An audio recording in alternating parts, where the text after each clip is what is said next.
Azim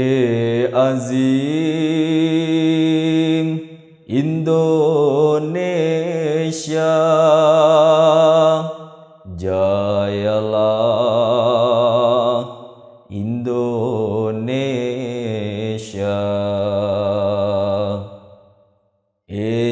Azim Indonesia, jayalah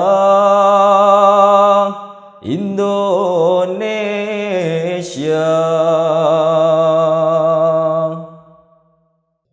Assalamualaikum warahmatullahi wabarakatuh. Pemirsa dimanapun Anda berada, berjumpa kembali bersama kami dalam program diskusi channel Tasyakur 100 Tahun Online. Pada episode ini kita kembali akan mengkaji dan membahas salah satu buku karya pendiri Ahmadiyah, Hadrat Mirza Ghulam Ahmad alaihissalam, dengan judul Pemerintah Inggris dan Jihad. Bersama kita telah hadir dua orang narasumber yang tentunya tidak asing lagi bagi kita, yakni Bapak Eki Sabandi dan Maulana Lutfi Julian Putra. Assalamualaikum warahmatullahi wabarakatuh, Bapak. Terima kasih atas kehadirannya di studio. Tentunya dengan kajian buku yang baru, Pak, yakni Pemerintahan Inggris dan Jihad. Mungkin Pak Eki bisa sampaikan kolase dan latar belakang dari penulisan buku ini. Silakan, Pak.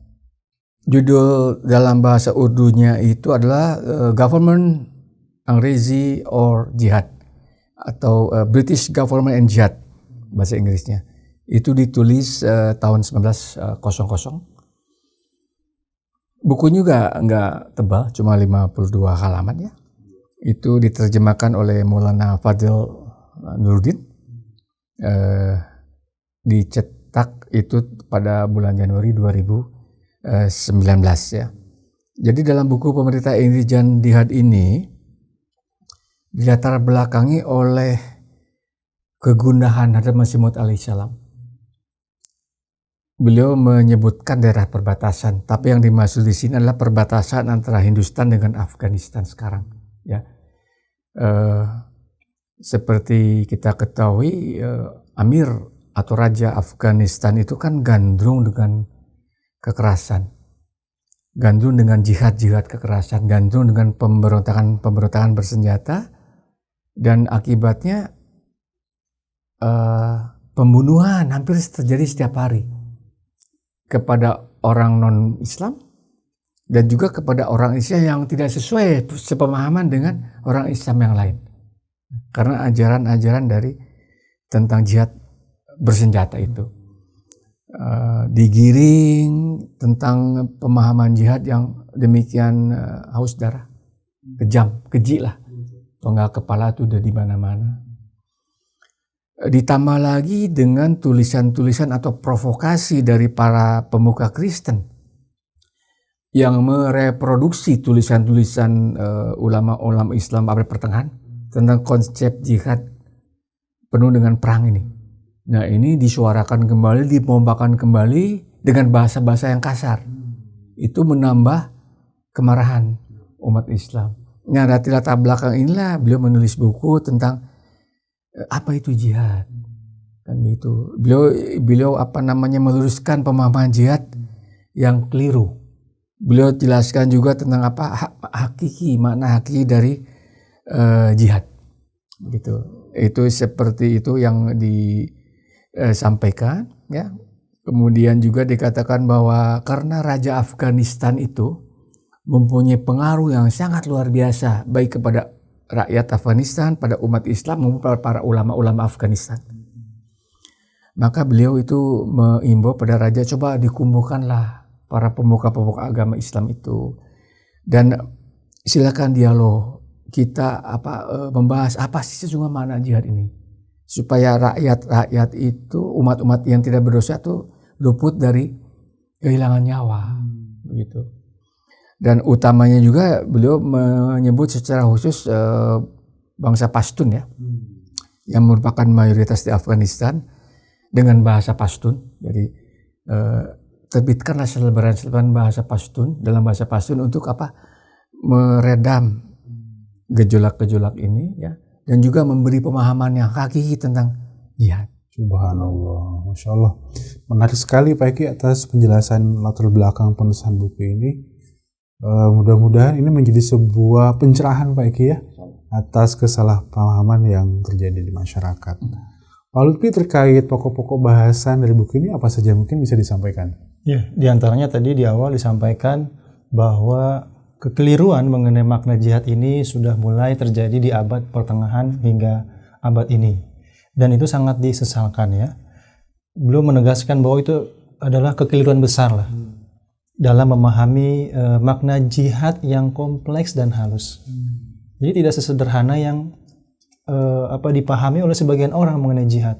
Dia kompleks dan halus, sehingga harus betul-betul dipahami dengan sebaik-baiknya. Sebab jika tidak, maka tadi akan menyimpang keluar daripada makna hakiki yang sebenarnya. Dan ini menjadi satu umpan atau apalah katakanlah bagi umat non Muslim yang menentang Islam ya, sebagai alat ya untuk menyerang Islam, bahwa Islam ini adalah agama kekerasan, sehingga orang menjadi takut dan tidak mau dengan Islam. Dan sebetulnya jihad itu secara makna artinya berjuang, ya, juhud ya. Dalam Sangsekerta juga dijelaskan di sini itu ada kata yud atau yudha artinya peperangan. Memang dalam sejarah Islam kita melihat bagaimana persekusi selalu terjadi kepada umat Islam, dan itu tidak ada respon atau reaksi yang kekerasan dari Rasulullah SAW juga para sahabat, dan itu dialami selama 13 tahun. Bagaimana kelemah lembutan yang didahulukan oleh umat Rasulullah dan para sahabatnya. Kemudian juga disampaikan bahwa kebencian pada agama baru Islam dan pembawa agama Islam terus-menerus diproduksi oleh para pemuka Quraisy di masyarakat pada masa itu. Nah, yang tujuan akhirnya adalah untuk menghapus dan menghancurkan Islam. Ini pemeluk Islam dan pembawa agama Islam Rasulullah Shallallahu Alaihi Wasallam. Jadi sampai 13 tahun itu bayangkan ya, dari masa nubuah Rasulullah SAW 23 tahun, artinya lebih besar masa dipersekusinya. Ya, itu pun tidak merespon dengan kekerasan. Ya, tidak serta-merta dengan kekerasan. Tidak serta-merta dengan kekerasan. Sekali. Mungkin Pak Eki ada penjelasan tambahan, silakan. Ya, beliau mengangkat senjata dengan umat Islam mengangkat senjata melawan itu persekusi karena apa? Karena walaupun beliau sudah hijrah dari Mekah ke Madinah, beliau hidup bersama dengan umat-umat yang lain yang berbeda agama. Ini kaum Quraisy Mekah ini masih tetap kekeh, pengen menghancurkan kekuatan baru ini, ya begitu. Jadi 13 tahun persekusi itu dianggap nggak cukup.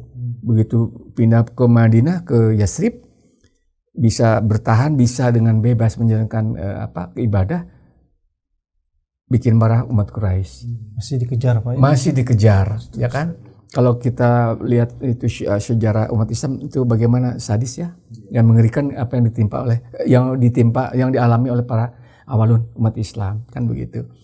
Nah, karena demikian itu niatnya untuk mereka yang agresif mau masuk ke Madinah, maka beliau sallallahu alaihi wasallam diberikan izin oleh Allah Ta'ala untuk mengangkat senjata. Kan begitu. Disampaikan oleh Hadrat Masih Maud alaihissalam seperti itu. Jadi intinya beliau untuk mempertahankan diri, dan kemudian karena musuh pun juga tetap kekeh, kan akhirnya terjadi pertempuran demi pertempuran. Baik. Terkait izin Pak Lutfi yang disampaikan oleh Pak Eki barusan, mungkin bisa disampaikan, dieksplor kembali. Ya, itu ada dalam surah Al-Hajj ya, surah 22 ya, ayat 40-41, di mana Allah Ta'ala berfirman, A'udzubillahi minasyaitonirrajim, udzina lil ladzina yuqatalu bi annahum zulimu. Ya. Kemudian wa innallaha ala nasrihim laqadir. Alladzina ukhriju min diyarihim bighairi haqq illa ay yaqulu rabbunallah ya.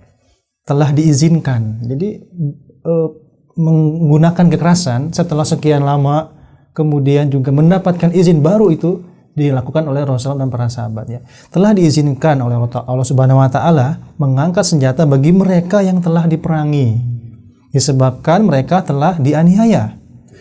dan sesungguhnya Allah berkuasa menolong mereka, yakni orang-orang yang telah diusir dari rumah mereka tanpa hak, hanya karena mengatakan bahwa Rabbunallah, Tuhan kami adalah Allah. Jadi sangat tidak beralasan para penentang Islam berusaha untuk melenyapkan Islam, gitu ya. Dan beliau menjelaskan di dalam kitab ini, perintah ini itu berlaku khusus, Pak, waktu tertentu saja. Sayangnya, ya, beliau menyampaikan para cendekia Islam di kemudian hari memberi tafsir secara keliru pada ayat ini, seolah membunuh orang yang tidak berdosa adalah perbuatan baik. Artinya tidak ada waktu, begitu ya, kapanpun, anytime. Sedangkan tadi pengkhususan, ya. Selanjutnya beliau menyampaikan bahwa orang Kristen keliru menjelaskan hak Tuhan, sedangkan umat Islam keliru menjelaskan hak manusia. Beliau juga jelaskan para ulama Islam terus-menerus melakukan propaganda ajaran pertumpahan darah ini. Mereka menyebut bahwa Hindustan ini sebagai Darul Harb atau wilayah perang. Ya, karena ulamanya terus mempropagandakan ini, sehingga tentu umatnya akan bersikap selaras dengan para cendekianya atau para ulama, sehingga tidak heran ketika umat Islam dijumpai beberapa mereka yang keras, gitu, Pak. Iya. Pemahamannya. Baik, Pak Eki mungkin ingin menambahkan untuk bahasan. Ya, kalimat bahwa orang Kristen keliru menjelaskan hak Tuhan, itu kaitannya dengan mentuhankan Yesus. Ya kan? Ini udah hak sebagai insan, sebagai Rasul menjadi dipertuhan. Sedangkan dikatakan bahwa umat Islam keliru menjelaskan hak asasi manusia. Umat Islam sangat mudah untuk menghilangkan nyawa umat manusia yang tidak sepaham, yang tidak berdosa sekalipun. Nah, beliau jelaskan dua kekeliruan ini harus dikoreksi. Satu itu. Kemudian juga dikatakan bahwa beliau jelaskan konsep jihad yang dengan kelembutan, kecintaan, dan kesantunan. Ulama Hindustannya bukannya merespon dengan positif, malah marah. Marah, Pak, ya? Marah dengan konsep seperti ini. Kenapa marah, Pak? Bagi mereka mungkin hal yang aneh. Mindsetnya, backmindnya tuh ada dalam peperangan demi peperangan. Coba kalau kita lihat, ya, maaf ya, kita buka sejarah, ya, peperangan katakanlah perang salib, ya kan, yang memakan waktu 100 tahun lebih bahkan, atau peperangan di Jazirah, ya kan. Sebenarnya kan kalau kita perhatikan betul, awalnya kan peperangan atas sama umat Islam, ya kan. Ketika Rasulullah SAW wafat juga udah terjadi antar umat Islam kembali lagi pada zaman-zaman kabilah-kabilah, kan begitu. Apa yang mereka namakan itu asma jihad, itu kan politik, Pak. Betul. Cari dukungan, ya. Betul. Juga ketika terjadi perluasan Islam, katakanlah perluasan Islam ke Persia, ke Hindustan, ke Afghanistan, atau kemudian ke Eropa Selatan, ini sesungguhnya apa? Apakah karena itu memang mau penyebaran Islam kok dilakukan dengan peperangan? Ini ada unsur politik, ada unsur pengaruh kerajaan-kerajaan. Ini kalau kita mau jernih, ya, begitu. Karena kalau itu jihad itu pertama disampaikan oleh beliau itu harus dengan perintah imam. Iya. Imam yang mana? Masa imamnya banyak? Saling-saling semua imam mengatakan jihad dengan peperangan. Kemudian kedua, ada perintah dari siapa? Apakah ada perintah dari Allah Ta'ala? Dan ketiga yang paling penting, kita boleh itu angkat senjata kalau ketika Islam itu mau dihancur luluhkan, baru kita angkat senjata. Bukan kita angkat senjata karena kita mau memperoleh kekuasaan politik. Gitu. Itu yang boleh saya sampaikan. Kenapa para ulama Hindustan itu marah dengan ajaran jihad yang beda dengan apa yang dalam backmind mereka. Kemudian juga dikatakan dalam surat Muhammad ayat 5, ya. Al-Quran juga telah menjelaskan kok bahwa perang akan meletakkan bebannya, ya. Jadi itulah terkait dengan kedatangan Imam Mahdi yang akan menghapuskan perang. Ya, beliau jelaskan seperti itu, ya. Beliau juga tegaskan bahwa singkatnya Islam itu memiliki kelebihan dari agama lain dalam hal kesabaran, dalam hal menolak kejahatan, dan bagaimana ajaran-ajaran akhlak mulia. Itu yang beliau jelaskan, ya. Luar biasa. Jadi Pak Lutfi tadi ketika di awal Pak Lutfi mengatakan ini suatu hal yang kompleks dan sangat halus, tapi alhamdulillah dengan penjelasan tadi sangat menarik. Mungkin apakah masih ada Pak Lutfi bahasan beliau dalam buku ini terkait jihad tersebut? Iya, masih ya. Dan sebagai impact-nya ya beliau beberapa kalangan menuduh ya beliau ini ya terlalu dibalik pemerintahan Inggris gitu ya, dan memuji-muji pemerintahan Inggris, padahal itu ada sebabnya ya. Sebabnya itu ada di sini, ada di halaman ya 16 sampai 17 ya. Kenapa Hazrat Masih Maud Salam itu berterima kasih kepada pemerintahan Inggris. Nah, beliau menyatakan di sini, mengapa para ulama tidak melarang mereka dari gerakan-gerakan kriminal yang mencemarkan nama Islam? Orang-orang Islam begitu tenang beribadah di bawah pemerintahan Inggris. Ini, ya, catat ya. Apakah ada orang yang dapat membandingkan keadaan saat ini dengan keadaan di zaman pemerintahan orang Sikh? Sekarang pun masih banyak orang yang dapat menjadi saksi bagaimana keadaan umat Islam di zaman pemerintahan orang Sikh. Sekarang mereka harus memberitahu bagaimana kondisi umat Islam dan agama Islam pada saat ini jika dibandingkan dengan masa yang diperintah oleh Raja Sikh. Jadi di sini poin utama adalah kenapa berterima kasih dan memuji pemerintahan Inggris, karena pemerintahan lebih baik daripada pemerintahan sebelumnya, di mana pemerintah memberikan kebebasan kepada umat beragama, terutama umat Islam, untuk beribadah sesuai dengan keyakinannya begitu. Ini alasan kenapa beliau berterima kasih, karena sebagaimana manusia bersyukur kepada manusia ya, ketika kita berterima kasih ya harus, ketika orang berbuat baik kepada kita, kita harus terima kasih gitu kan, hal yang alami lah dan wajar lah. Pak Eki ingin menambahkan terkait pokok bahasan lanjutannya? Ya, beliau udah sampaikan secara wacana ya, diskursus bagaimana itu konsep jihad yang harus dekonstruksi, kan begitu. Beliau juga imbau pada ulama Islam supaya pelajari lagi teh jihad ini, dan bagaimana penerapannya pada zaman itu ya di Nusantara satu. Beliau juga menghimbau juga pada para pendeta yang memprovokasi dengan bahasa-bahasa yang kasar, melecehkan tentang jihad ini. Jadi begini, pemerintah Inggris itu adil, ya, itu dirasakan oleh umat Islam, ya, bagaimana umat Islam bisa beribadah, ya, bisa mengumandangkan azan lagi, kan gitu. Tapi di satu pihak juga kebebasan tadi juga dinikmati oleh mereka yang penyerang Islam.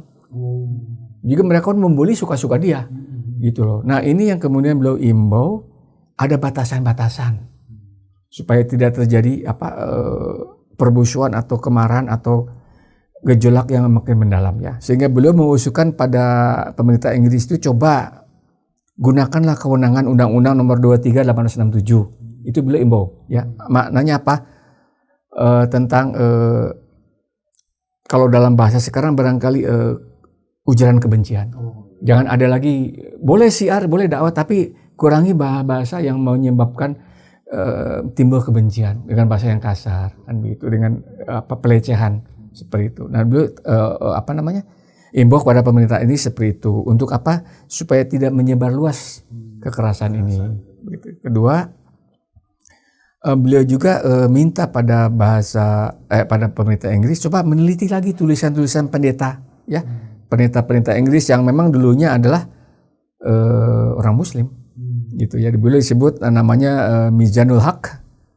Buku, maksud saya itu buku Mizanul Haq karya pendeta Karl Gottlieb. Ini memang dia orang Barat ya. Kemudian juga meneliti tulisan ini orang Muslim, mantan Muslim, yaitu pendeta Imaduddin, ya. Karena dia memproduksi lagi tulisan-tulisan pendeta Gottlieb itu, dengan bahasa yang lebih kasar lagi, gitu. Jadi maksudnya itu di stop, diredam lah, gitu. Karena ini justru tidak akan menambah kondusif lah kalau bahasa sekarang kan begitu. Dan beliau juga katakan bahwa pemerintah lah juga harus berupaya supaya benih permusuhan tuh stop, lakukan rekonsiliasi, ya. Beliau sebutkan, coba tiru loh Sultan Ottoman di Turki, ya. Beliau katakan bahwa ada masa moratorium bahasanya, ya. Udah, jangan lagi syiar, stop, katakanlah beberapa saat, ya. Udah, nggak usah lagi syiar, lu jangan dakwah, stop masing-masing. Supaya apa? Supaya suasana bagus, ya, kondusif, ya. Kemudian juga agar menulis tulisan itu dengan bahasa yang tidak menyinggung agama lain. Kan masih ada cara lain syiar itu. tidak harus merendahkan, kan begitu. Beliau juga mau minta appeal kepada pemerintah Inggris agar para cendekia agama itu kalau memang merasa bahwa agamanya lebih baik, ya udah jelaskan aja keunggulan agamanya, kan begitu, tanpa harus merendahkan agama lain, kan begitu. Kenapa? Agar saling mengenal satu sama lain dan akan muncul perasaan hormat, respect, akan muncul perasaan mencintai satu sama lain. Nah, ini yang beliau tegaskan ya dalam buku ini. Kemudian juga bahwa jika seandainya pun konsep jihad tanpa kekerasan ini para ulama Islam tidak setuju, ya silakan coba jelaskan bagaimana konsep ini. Tapi intinya adalah harus didasari dengan semangat, dengan hati yang tulus untuk keselamatan manusia. Subhanallah, indah sekali Pak Iki, penjelasannya luar biasa. Mungkin sebelum closing statement, Pak Lutfi ingin menyampaikan, silakan. Ya, tadi terkait dengan bagaimana kebijakan Sultan Ottoman ya, bahwa pada masa tertentu ya silakan melakukan syiar atau pidato, khutbah, menulis buku, tapi jangan disertai dengan menyinggung agama lain. Jadi supaya kita saling banyak diskusi sebetulnya ketimbang kita dengan emosi dan sebagainya. Kalau memang agamanya unggul, maka jelaskan saja gitu. Karena kan nanti publik akan menilai, akan memilih. Dan ingat satu prinsip dalam agama Islam yang sangat baik ya, bagus untuk terapkan adalah la ikraha fiddin, tidak ada paksaan. Jadi jelaskan saja, tidak ada paksaan. Jika tidak terima ya sudah begitu. Jangan sampai memaksa, melempari batu dan sebagainya. Ya, terkait dengan tambahan istilah jihad ya, di kitab ini ya tertulis bahwa kebenaran pendakwaanku yang sesungguhnya sebagai Isa Al-Masih dan Mahdi Muhammadi serta sebuah usulan yang disampaikan kepada Raja yang mulia. Di antaranya tertulis bila pemerintah menetapkan undang-undang sampai 5 tahun ke depan, semua penduduk Hindustan termasuk para pendeta dilarang keras menyerang agama lain dan agar memberi teladan dengan cinta dan akhlak. Dan jika setiap orang memperlihatkan keindahan-keindahan agamanya, aku yakin benih perpecahan dan dendam yang beracun yang sedang berkembang secara internal akan segera hilang. Nih di antara ininya Pak, kutipannya. Pak Iki silakan closing statement. Satu ya, bahwa Hazrat Mirza Ghulam Ahmad alaihissalam itu sangat menekankan dengan perdamaian dan keselamatan umat manusia. Dengan lekram sekalipun memang di dalam buku ini, beliau katakan tidak ada saya permusuhan pribadi. Ini hanya masalah karena mereka itu, lekram itu sangat membenci ya Islam, itu satu. Yang kedua, sampai sekarang ini kutipan-kutipan, tulisan-tulisan dari Mirza Ghulam Ahmad dalam berbagai buku tentang Inggris, tentang yang berkaitan dengan pemerintah Inggris, selalu di-cropping, selalu dipotong, kemudian diberi narasi yang tidak sesuai dengan maksudnya. Termasuk di dalam pujian beliau alaihissalam kepada pemerintah Inggris. Jadi sama-sama yuk kita pelajari dan kita juga memahami secara utuh apa yang dimaknai dengan pujian kepada pemerintah Inggris itu. Terima kasih Bapak-Bapak atas penjelasannya yang sangat luar biasa dan sangat-sangat mencerahkan. Mudah-mudahan kita dapat berjumpa dalam episode yang akan datang. Baik. Pemirsa dimanapun Anda berada, demikianlah kajian kita atas buku Pemerintah Inggris dan Jihad karya Hadrat Masih Maud alaihissalam. Mudah-mudahan banyak ilmu, banyak pencerahan yang dapat kita raih dan tentunya meluruskan pandangan jihad yang keliru saat ini. Mudah-mudahan kita dapat berjumpa dalam episode yang akan datang dengan kajian buku-buku yang lainnya. Jazakumullah khairan jazaa. Wassalamualaikum warahmatullahi wabarakatuh.